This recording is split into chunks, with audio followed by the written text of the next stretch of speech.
মই ৰিংকুমণি বৰুৱাই আপোনালোক সকলোকে স্বাগতম জনাইছোঁ জ্যোতিষ শাস্ত্ৰৰ আজিৰ শীতাংকেই বাতৰি। আজি আমাৰ সৈতে উপস্থিত আছে জ্যোতিষ শাস্ত্ৰবিদ কিৰণ দাদা, স্বাগতম জনাইছোঁ। ধন্যবাদ, নমস্কাৰ। আজি আমি প্ৰথমে গ্ৰহগতি যাত্ৰাৰ সন্দৰ্ভত পাতি লওঁ, তাৰপাছত ৰাশিফলৰ মাজলৈ। হয়, আজি গ্ৰহগতিসমূহ এনেধৰণৰ বহি আছে। লগ্ন হ'ল বৃষ লগ্ন, ৰবি, শুক্ৰ আৰু বৃহস্পতি মেষ ৰাশিত বহি আছে। কেতু আজি কন্যা ৰাশিত বহি আছে। আজিৰ দিনটোত ৰাহু, বুধ আৰু মংগল মীন ৰাশিত, শনি কুম্ভ ৰাশিত, চন্দ্ৰ আজি ধনু ৰাশিত বহি আছে। তাৰমানে আজিৰ দিনটোত জাতক জাতিকাসকলৰ জন্ম হ'লে ধনু ৰাশি হ'ব। আজি কৃষ্ণ চতুৰ্দশী তিথি, আয়ুষ্মান যুগ, ক্ষত্ৰিয় বৰ্ণ, অশ্বিনী নক্ষত্ৰ, দেৱগণ, যাত্ৰা নাই, ৰিক্তাৰী দুখ আছে। আজি শুভকৰ্ম, দীক্ষা, আৰোগ্য স্নান আদি। আজিৰ দিনটোত মাছ মাংস খোৱা নিষেধ আৰু প্ৰায়শ্চিত্ত কৰা নিষেধ। এতিয়া মই ৰাশিফললৈ গৈছোঁ। প্ৰথমতে দিনটোৰ মেষ ৰাশিৰ ফলাফল। টেৰট কাৰ্ড মতে মই দুখন কাৰ্ড লৈছোঁ, পেণ্টাকলছ এণ্ড পেজ অফ শ্বৰ্টছ। এই দুখন কাৰ্ড মতে আজি শিল্পীসকলৰ বাবে শুভ দিন। ব্যৱসায় বাণিজ্যত সাৱধান, লোকচান হোৱাৰ সম্ভাৱনা আছে। আৰ্থিক দিশত খৰচাৰ পৰিমাণ বৃদ্ধি পাব।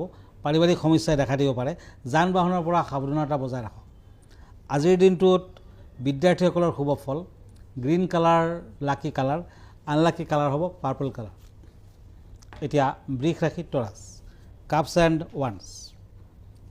বৃষ ৰাশিৰ লোকসকলে আজি দেৱ দেৱীৰ ওচৰত ফ্ৰুটছ, ধূপচাকি আৰু দক্ষিণা আদি দান কৰক।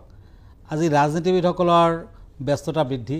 ব্যৱসায় বাণিজ্যত লাভৱান হোৱাৰ যোগ দেখা যায়। আৰ্থিক দিশত আয় বৃদ্ধি পাব। শৰীৰ স্বাস্থ্য দুৰ্বল থাকিব। সা সম্পত্তি লাভৰ যোগ, যাত্ৰা কৰিব পাৰে। আজি প্ৰেম আৰু দাম্পত্য জীৱনত শুভ ফল দিব। অৰেঞ্জ কালাৰ লাকি কালাৰ, আনলাকি কালাৰ হ'ব পিংক। এতিয়া আহিছোঁ মিথুন ৰাশিলৈ, জেমিনি, পেণ্টাকলছ এণ্ড পেণ্টাকলছ। এই দুখন কাৰ্ড মতে আজি কৰ্মৰ ক্ষেত্ৰত পদোন্নতিৰ যুগ। ব্যৱসায় বাণিজ্যত উন্নতি বৃদ্ধিৰ যুগ দেখা যায়। আৰ্থিক দিশত আয় বৃদ্ধি পাব। নিবনুৱাসকলৰ নতুন সুযোগ সুবিধা লাভ। আজি বিদ্যাৰ্থীসকলে অধিক যত্ন লোৱা উচিত হ'ব। মিথুন ৰাশিৰ জাতক জাতিকাসকলে আজি গাখীৰৰ মিঠাই আৰু দক্ষিণা আদি দুখীয়া লোকক দান কৰক। মেৰুণ বৰ্ণ লাকি, আনলাকি কালাৰ হ'ব য়েলো। এতিয়া কৰ্কট ৰাশিলৈ আহক, পেণ্টাকলছ এণ্ড কিং অফ শ্বৰ্টছ। এই দুখন টেৰট কাৰ্ড মতে আকস্মিক ধন প্ৰাপ্তিৰ যুগ দেখা যায়। আৰ্থিক দিশত আয়তকৈ ব্যয় বেছি হ'ব। ব্যৱসায় বাণিজ্যত মন অস্থিৰ হ'ব। সামাজিক কামত ব্যস্ততা বৃদ্ধি। পাৰিবাৰিক শান্তি বজাই থাকিব। বিদ্যাৰ্থীসকলৰ শুভ ফল। প্ৰেমত বাধা থাকিব। কৰ্কট ৰাশিৰ জাতক জাতিকাসকলে আজি নিৰামিষ আহাৰ গ্ৰহণ কৰক। ৰেড কালাৰ লাকি কালাৰ, আনলাকি কালাৰ হ'ব গল্ডেন কালাৰ। ঠিক আছে দাদা, আমি পৰৱৰ্তী ৰাশিৰ মাজলৈ হয়, যাম। হয়। এখন পত্ৰ আমি এইখিনিতে ল'ব লাগিব। হয়, পত্ৰখনত লিখিছে যে এগৰাকী মহিলাৰ বাবে আমাৰ সংসাৰখনত বহুত অশান্তিৰ সৃষ্টি হৈছে। তেওঁলোকৰ সংসাৰখনত খুব খাম খেয়ালি হৈ থাকে বুলি কৈছে, কাজিয়া পেচাল হৈ থাকে। কিবা প্ৰতিকাৰ বিচাৰিছে আপোনাৰ? হয়। পৰিয়ালত তৃতীয় ব্যক্তিৰ উপস্থিতিত ৰোধ কৰাৰ কিছু উপায় আছে। আপোনাৰ ঘৰত পৰিয়ালৰ লোকসকলৰ মাজত যি সুন্দৰ সম্পৰ্ক থাকে, সেয়া কেতিয়াবা বেলেগ ব্যক্তি মানে তৃতীয় ব্যক্তিৰ উপস্থিতিত নষ্ট হৈ যায়। তেতিয়া আপুনি এটা কাম কৰিব পাৰে। এটা পাণৰ পাত ল'ব আৰু পাণত অকণমান সেন্দুৰ লগাব। সেইদিনাখন শনিবাৰ অমাৱস্যা নতুবা মঙলবাৰ অমাৱস্যা হ'লে হ'ব। আৰু তৃতীয় ব্যক্তিৰ নাম লিখিব আৰু আপোনাৰ বেডৰুমৰ নৰ্থ ছাইডত ৰঙা সূতাৰে বস্তুটো ওলমাই ৰাখিব। নেক্সট ছেটাৰডে নতুবা টিউজডে, যোনদিনাখন আপুনি কামটো কৰিছিলে, তেনেকুৱা ছেটাৰডে হ'লে ছেটাৰডে, টিউজডে হ'লে টিউজডে, সেই পাণখিলা আপুনি দূৰৰ ৰাস্তাত গৈ এৰি থৈ আহিব। চাব সংসাৰত তেনেকুৱা জামেলা থাকিলে লাহে লাহে নাইকিয়া হ'ব আৰু স্বামী স্ত্ৰীৰ মাজত মধুৰ সম্পৰ্ক বজাই থাকিব।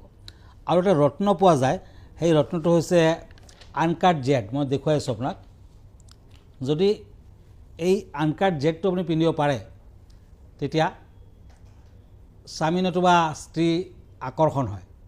গতিকে এই আনকাট জেডটো আপুনি লিটিল ফিংগাৰত ৰূপ নতুবা সোণেৰে বনাই পিন্ধক, তেতিয়াও আপুনি কাম পাব। ধন্যবাদ। নিশ্চয়কৈ তেওঁ উপকৃত হ'ব। আমি তেতিয়াহ'লে পৰৱৰ্তী ৰাশিফলৰ মাজত যাম। হয়, এতিয়া সিংহ ৰাশিলৈ গৈছোঁ, shorts and night of shorts. এই দুখন কাৰ্ড মতে আজি শৰীৰ স্বাস্থ্যৰ প্ৰতি লক্ষ্য ৰখা উচিত হ'ব। বাহিৰলৈ ভ্ৰমণ হোৱাৰ সম্ভাৱনা দেখা যায়। পত্নী ভনীৰ সহায় সহানুভূতি সাহায্য আদি লাভ, শৰীৰত আঘাতপ্ৰাপ্তিৰ সম্ভাৱনা, সাৱধান হওক। বিদ্যাৰ্থীসকলৰ শুভ ফল, ব্যৱসায় বাণিজ্যত আজি লোকচান হোৱাৰ সম্ভাৱনা, গতিকে লোহাৰ পাত্ৰত অকণমান মিঠাতেল ল'ব আৰু দুখীয়া লোকক দান কৰক। পাৰ্পল কালাৰ লাকি কালাৰ, আনলাকি কালাৰ হ'ব অৰেঞ্জ কালাৰ। এতিয়া আহিছোঁ কন্যা ৰাশিলৈ। কাপছ এণ্ড টেম্পাৰেঞ্চ, এই দুখন কাৰ্ড মতে আজি ঘৰুৱা দিশত অশান্তি থাকিব, শৰীৰ স্বাস্থ্য মধ্যম ফল। আজি বৃদ্ধিৰ যুগ, উন্নতি হ'ব, বিয়া বাৰুৰ প্ৰস্তাৱ আহিব পাৰে। আজি যান বাহন ক্ৰয়ৰ যুগ দেখা যায়।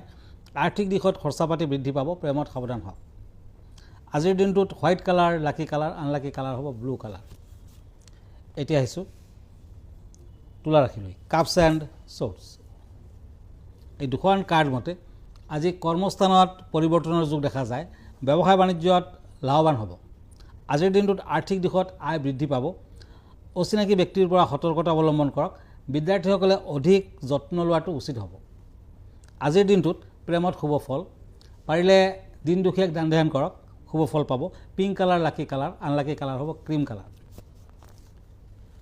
এতিয়া বৃশ্চিক ৰাশি স্কৰপিঅ', ওৱান্স এণ্ড ওৱান্স, এই দুখন কাৰ্ড মতে আজি সাহসিকতা থাকিব, কৰ্মত আগুৱাই যাব পাৰিব, ব্যৱসায় বাণিজ্যত উন্নতিৰ যুগ।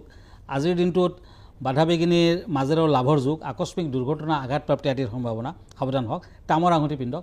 বিদ্যাৰ্থীসকলৰ ভাল ফল, অৱশ্যে বিদ্যাৰ্থীসকলে দুপৰীয়াৰ পাছত তেনে ভাল ফল নাপায়, গতিকে ব্লেক কালাৰ লাকি কালাৰ, আনলাকি কালাৰ হ'ব য়েলো কালাৰ। দাদা, যিহেতু আপুনি প্ৰতিদিনে একোটা বিষয় আপুনি লৈ আহে, আজি কেনেধৰণৰ বিষয় আছে? আজি মই এনে এটা ৰত্নৰ বিষয়ে ক'ম, যোনটো ৰত্নৰ দাম বৰ বেছি নহয়, বৰ কষ্টলি নহয়, কিন্তু ই সাংঘাতিক কামত আহিব পাৰে। সেই ৰত্নটোৰ নাম হ'ল পাইৰেট।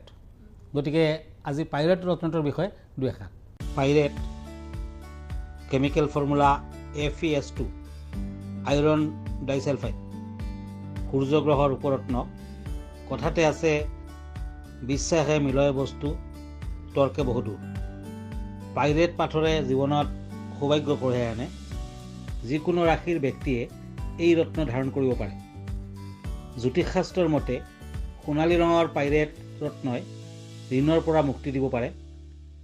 ঋণৰ পৰা মুক্তি পাবৰ বাবে পাইৰেট পাথৰ আপোনাৰ ঘৰৰ এনেকুৱা স্থানত ৰাখিব লাগিব য'ত কোনেও নেদেখে, নহ'লে কাম নহ'ব।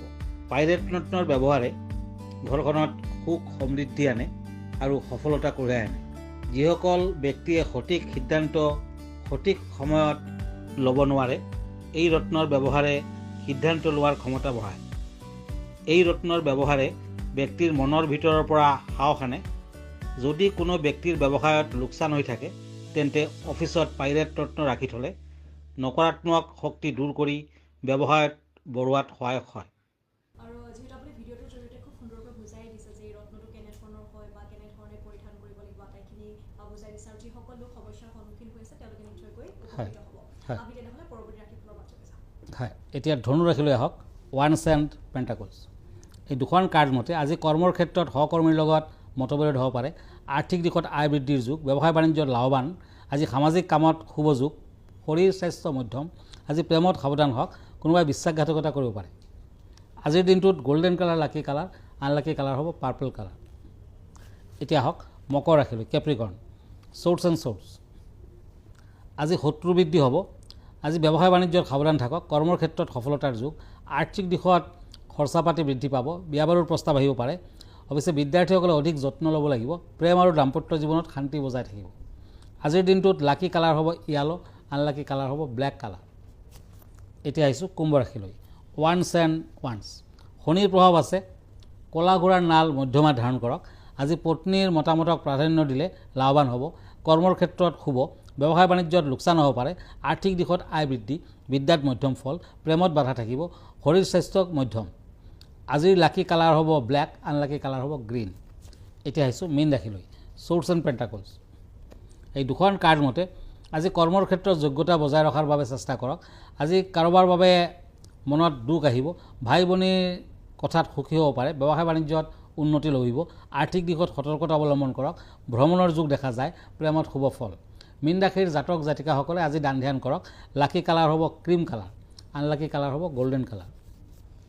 ঠিক হয়, আমাৰ ঠিকনা astrologer Kiro Yang, Ratnakuber gems and jewellery, Manipuri Basti, Guwahati 7। Phone নম্বৰটো হ'ল 9957111171 আৰু আমাৰ ইমেইল এড্ৰেছটো হ'ল kiroyangastrologer@kiroyang.com। ধন্যবাদ, নমস্কাৰ। আৰু আপোনালোকৰ যিসমূহ সমস্যা আছে, আপোনালোকৰ পাৰিবাৰিক সংঘাত বা যিকোনো সমস্যা, সেই সমস্যাসমূহৰ সমাধান বিচাৰি আপোনালোকে যোগাযোগ কৰিব পাৰে বা তেওঁৰ চেম্বাৰলৈ আহি আপোনালোকে কথা পাতিব পাৰে। আৰু ইয়াৰ লগে লগে অনুষ্ঠানটিৰ পৰা মই ৰিপুমণি বৰাই বিদায় লৈছোঁ।